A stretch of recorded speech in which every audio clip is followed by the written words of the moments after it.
Okay, well, we are back here for the fourth part where I'm going to show you some technical stuff, and we're going to look at just some stuff in Word, and I'm going to show you some how to get things onto your iPad and what I do. Again, all this stuff is just what I do, and people wanted to know what I did, so I'm showing you. So let's swipe over to Word. Again, it's in focus mode. These are my finished sermon notes.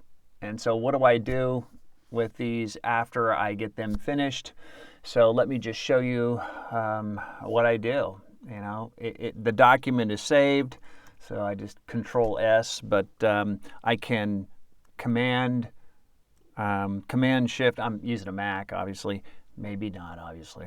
I'm using a Mac. Command Shift S brings up this right here. It allows me to save the file. So here's a Word document, docx, but I want to save it as a PDF right here. Save it as PDF. And then if you select this right here, it uses the Microsoft Online Service, which is sometimes glitchy. Sometimes it has to go there and come back, and I don't know what it does, but anyways, I never print it, and I don't do it electronically, so I just do this one because it's quicker. So I select best for printing, and then I export.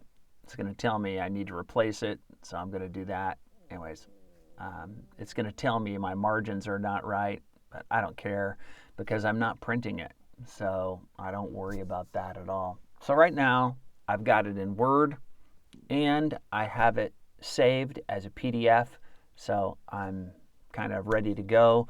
The sermon is done. I'm just going to now show you some things. I'm going to take it out of focus mode. We're going to look at just some of the different ways you can kind of set your document up. So let me just close this. Let me just open a new document. That's what I should do. New document. Okay, let me just show you here a little about stuff. So let's just say how to make macros and assign them to keystrokes. Okay, so let me just get this here. Let me just crank this up to here so you can read it. Look at that. All right, so if I want to make some custom keystrokes, and again, you can do whatever. So all the keystrokes on the keyboard have things assigned to them. Some don't have anything assigned to them, and some have things assigned to them, but you can erase over the top of them because you never use them. So I'm just going to show you a little bit how to make first a macro, and then how to assign it to a keystroke, and then you can figure out how to do highlights and all that stuff yourself. For me, it takes me about 15 minutes, like when I buy a new computer, or when I if something happens and I have to erase my hard drive and I have to do this stuff, I have to kind of set them all up again. So it's not a huge deal once you learn how to do it. There's a few little glitchy things about how exactly you select colors and things like that. So let me just show you how to do that if you're interested, and I'll try not to be too long and boring, but you need to go and turn on your developer tab, and you can figure out how to do that later. I'm not going to do it. It'd be too long, but you turn on the developer tab, and it says record macro. A macro is basically when you start recording, what it does is it records everything you do, all your keystrokes and stuff, and then you stop it, and it just saves all those keystrokes so that if you run the macro automatically does whatever you tell it to. Voila. So right now, let's record a macro. So I'm going to record a macro. I'm going to call this, we'll call this one, I don't know. I should have probably looked at some sort of color to deal with, but let's just call this brown font. Okay? You can't put a space in here. It doesn't work. Okay? So brown font. All right? And then notice it says keyboard here, but I'm not going to mess with that now. I'm just going to do one piece at a time. So, okay, we named it brown font. It's recording right now because it tells me I can pause here, ask me if I want to stop. So let me go to Home, Let me go to colors. Let me go to more colors. And let's go to something like, there's brown there, but let's go to the pencils here. Let's find something fun. Oh yeah, this one right here, mocha. Oh, that sounds good. Mocha. I'm going to select mocha. And then I'm going to go back to the developer tab. I'm going to do stop. Okay? So now, theoretically, if I were to highlight this and I were to go to my macros and I were to go down here and look for one that says brown font and I were to run, voila, brown font.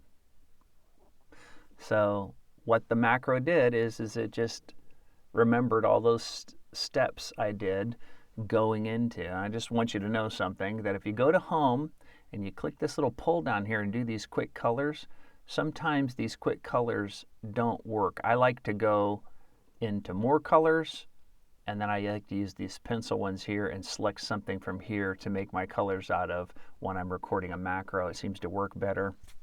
Okay, I have a keystroke, however, that I can make this, you know, any other color. So I can turn it back to black by doing Control U. That's what I have for undo. But watch, I can do blue,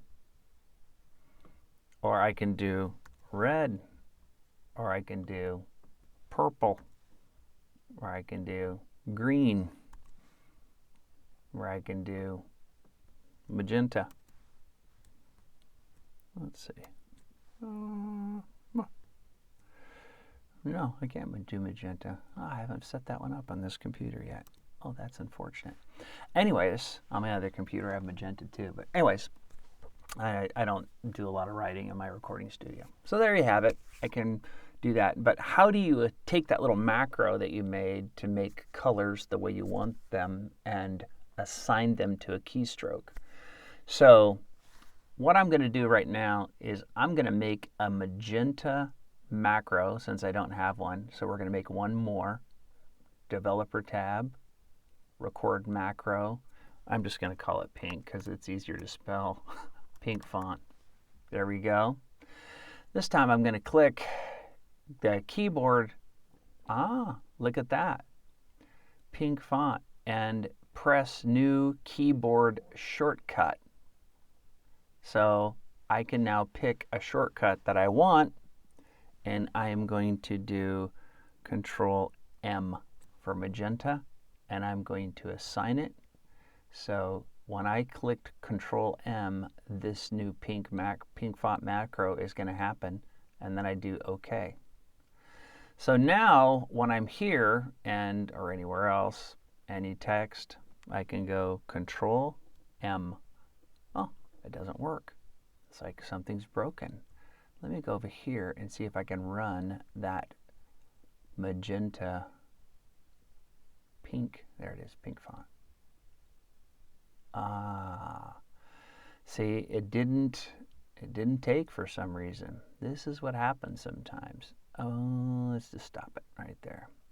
So what I want to do is I'm going to redo this. Developer tab. I didn't turn it off. That was wrong with it. So it's my fault. Pink font. Sorry. Anyway, keyboard.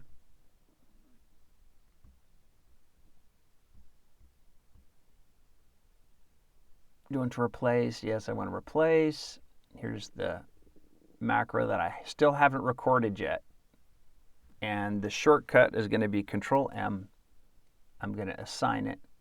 I'm going to do OK. Now I'm going to go over here. I'm going to select because I'm still recording the macro. This is a way that you can do it first. Here's strawberry. Here's magenta. Magenta right there. Okay? So I got magenta. I do OK. And now it's magenta. But I still need to turn this off. Stop. Okay? So now if it's Control U, which is black, and I want to turn to magenta, Control M. Makes it I did the keystroke. Now let me just show you another little way to do it. The way I just showed you is a little more complex. It's kind of more concise, and in some ways it saves you steps, but let me do it another way so I can show you how. If you go to Tools up here at the very top, and it says Customize Keyboard, it brings this up, and if you scroll down, you find macros. See that? So if you want to assign one of these fonts, these macros that you've made, like pink font, okay, it's to Control M. But if you could, if you wanted to, hit whatever you want, whatever keystrokes you want. Now the problem is right now, since I'm already assigned the keystroke, if I do, let's just say I drew Control C, do you see it tells me it's already assigned to edit copy? So I don't want to do that. Control Z, edit undo. I don't want to do that. So I can move around, and whenever I want to assign whatever I type into here, whatever keystroke I type into here, to whatever font I have highlighted, it's going to tell me what is already assigned to it. So I'm going to do Control E, unassigned. So I could do Control E if I wanted to. But for me, what I do is I have black font is, and we're just going to erase this so I don't mess up something. I have black font as Control U, blue font Control B, blue highlight Control I, brown font. I just made that, so I don't have anything. That's not assigned to anything. Control F is 15-point font, so I can actually change the size of my font. I have green font, Control G, green highlight, Control O, pink font, Control M, purple font, Control P, red font, Control R. Sermon synopsis, I can insert that instantly into my document. 12-point bold font, Control T, yellow highlight, Control H. So you can see how I make highlights and fonts, anything. You can make macros, and you can assign them to keystrokes. So that's what I do. I just do those. So you can see right now I could change this, highlight it in green, or I can highlight it in blue, or I can highlight it in yellow. Those are my 3 highlight colors that I use. But I can also change the font if I wanted to 12-point bold. If I do it again, it'll unbold it. I can do 15-point black. So I have these little made. So when you look at my sermon notes and you see it's all colorful, I'm not spending a lot of time on that. I don't even think about it. I just do it. Okay.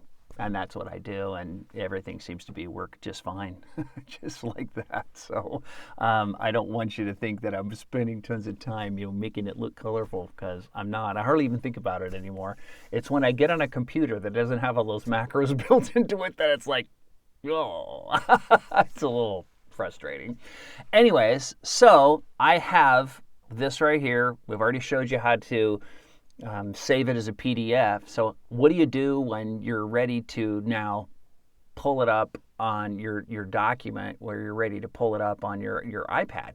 That is the question.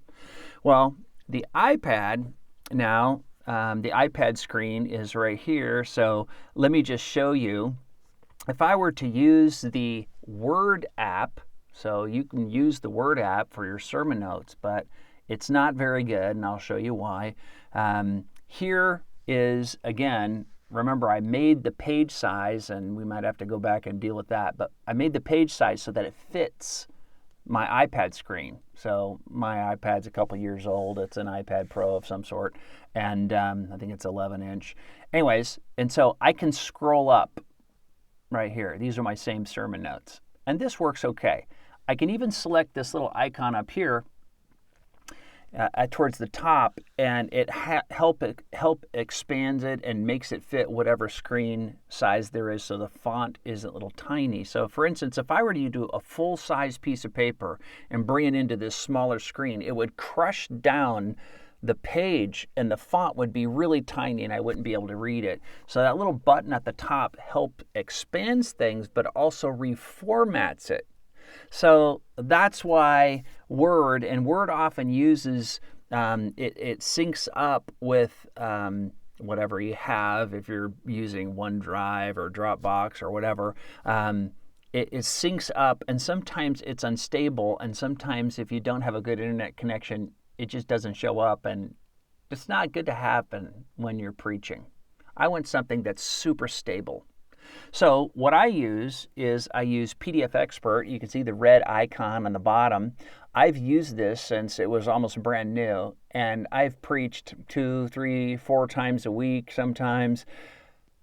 I've used it constantly. It has never failed or glitched one time in all the years I've used it since, like 2006 or 7 or something. It's been good. I did try what was called Goodreader, which is another one. I have friends who, I don't know, I don't need that ad. I have friends, not now. I have friends who use Goodreader and they really like that. I tried Goodreader and I tried PDF Expert and I tried another one, but PDF Expert seemed more stable and I liked it. So what I'm going to do is show you now. I have all my files in Dropbox. So I'm going to click Jack Hughes here, and here I'm going to hit Jack. And you can see this is kind of like everything I've ever written for my whole life.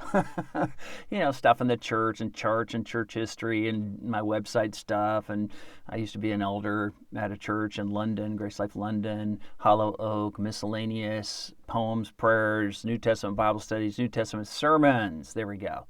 Then what am I preaching from? I'm preaching from Revelation. So non-Pauline epistles. There we go. Revelation. There we go. Revelation 7 through 10. That's where I'm at. There's my sermon right there. If I were to click on this, it would open it up, and that would be fine. But it would be using the online service. What I want to do is hit these 3 dots over here, download the document. The bottom, it tells me how, there it is. So here's the document, and there it is. Notice that right now, I know, presentation mode.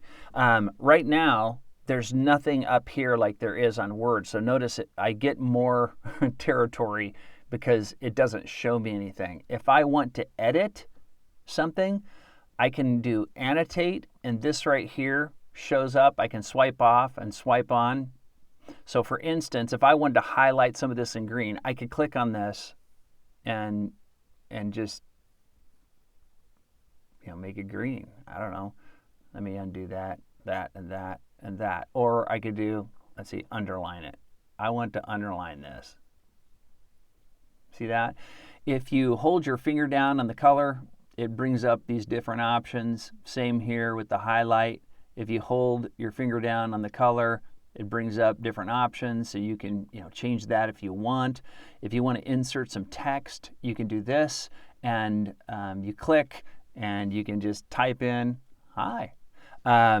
It's in red. You can change the color on that too.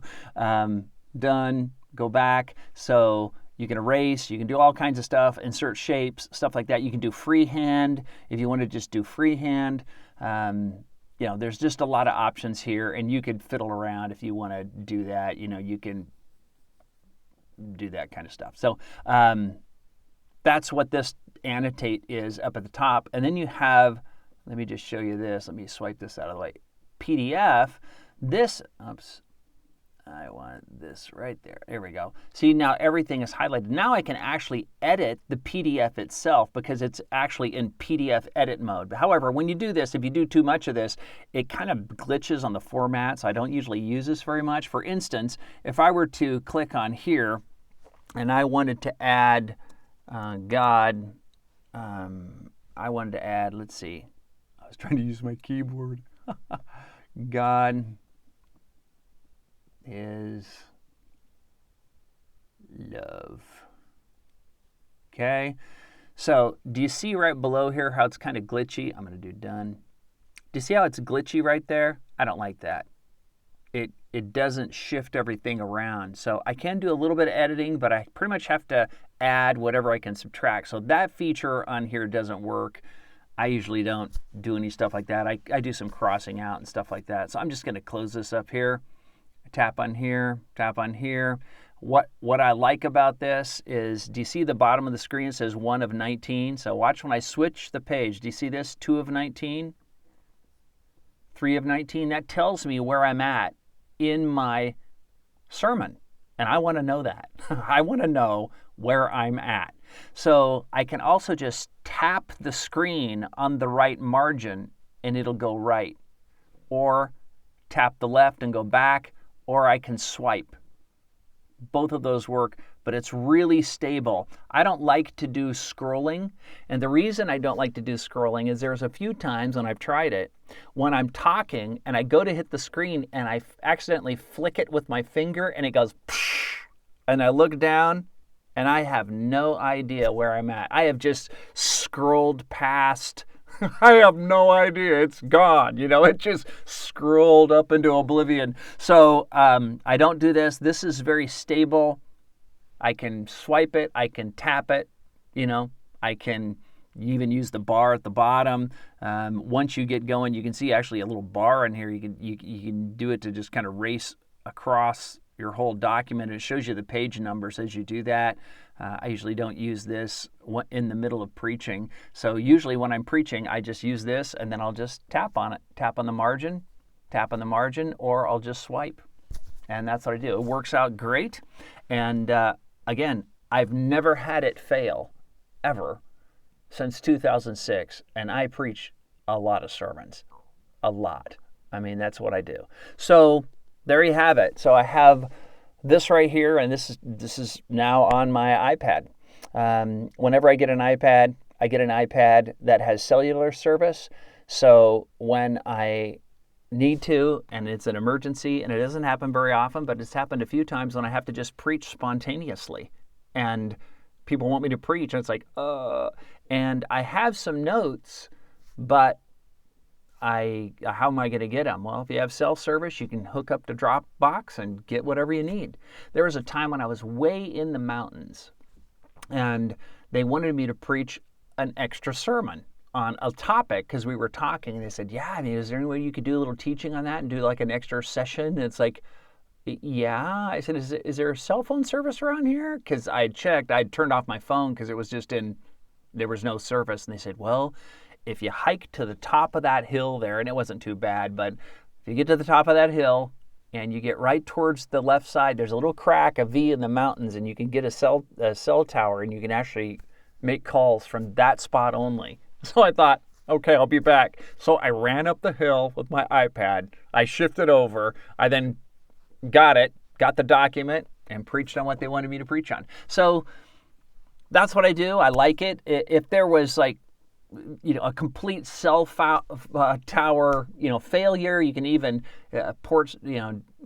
airdrop stuff over.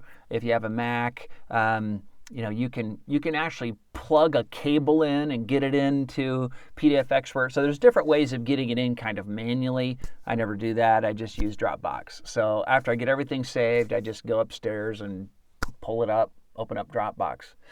Now, that's pretty much it. That's it. I'm going to talk to you just a little bit about a few things that might be helpful if you're kind of a new-time preacher.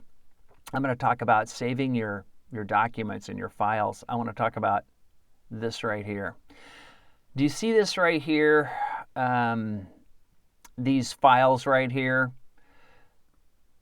When you start preaching week in and week out, you need to have an organized way of saving your material, because you're probably going to produce, as a pastor, maybe 2 to 8 documents a week, Bible studies, letters, just whatever. And you need to be able to find your stuff. I know guys who have one file with a zillion things in it, and they scroll and scroll, and they waste all this time trying to find their stuff because their files aren't organized. So let me just show you an example. So New Testament sermons, I have these here.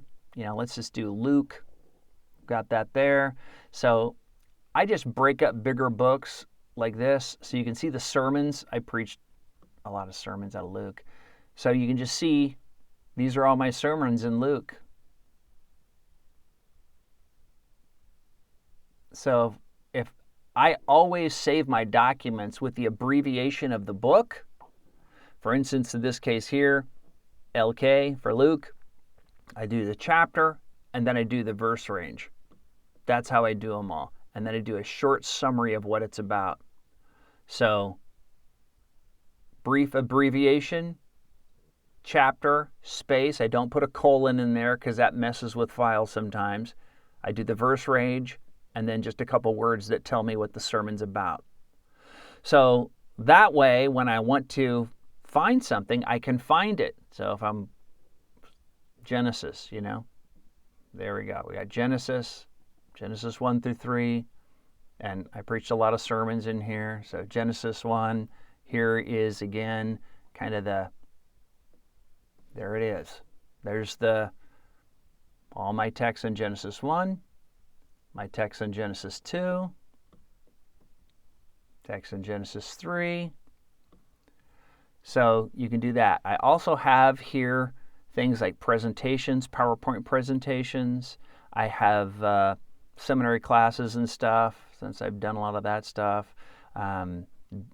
Temporary diagram folder. I have topical sermons, things like communion sermons. You want communion sermons? There you go. Communion sermons. Topical studies, doctrines to live by. There they are. Angels and demons, there they are. You just go down. Doctrine of Christ, I can give you the Doctrine of Christ study. There you are. Doctrine of God, there it is. Attributes of God, right there. Man and sin and salvation, just there they are. Doctrine of the Bible. These are all just Bible studies that I've written. Eschatology, heaven and hell, whatever it is. Just there it is. You just have all your stuff. This is kind of my church, deacon stuff, elder stuff, letters I write, pastor's pen, whatever. These are charts that I make for different stuff. Are you saved?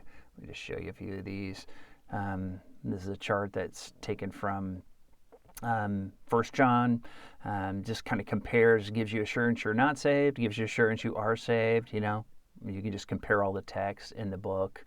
You have, let's see, elder qualification chart. Some of these I haven't even looked at in a long time. Oh yeah, shows all the different connections between the different elder qualifications. Let's see, Old Testament time predestination chart. Oh, here's a good one. Yeah, there you go. See? So everything is organized, so I can tell my wife if I'm halfway around the world, I need this file emailed to me. Where is it? And then I tell her, because I do everything exactly right. Is it New Testament? Is it Old Testament? Is it theology? Is it topical? What is it? Is it a Bible study? A topical study? Old Testament study? New Testament study? What is it? So these are the kind of things that will help you as you save your sermon notes and start saving them week after week. It takes just a little bit of time to make a folder. And at first, you can just make a folder, New Testament sermons. But after you start getting some, do Gospels and Acts folder, and then epistles, sermons. And then when those epistle sermons start getting big, start breaking it up into the different epistles and the Gospels into different Gospels, and so you can find stuff. You want to be able to find stuff. And when it comes to sermon notes in general, let me just do this.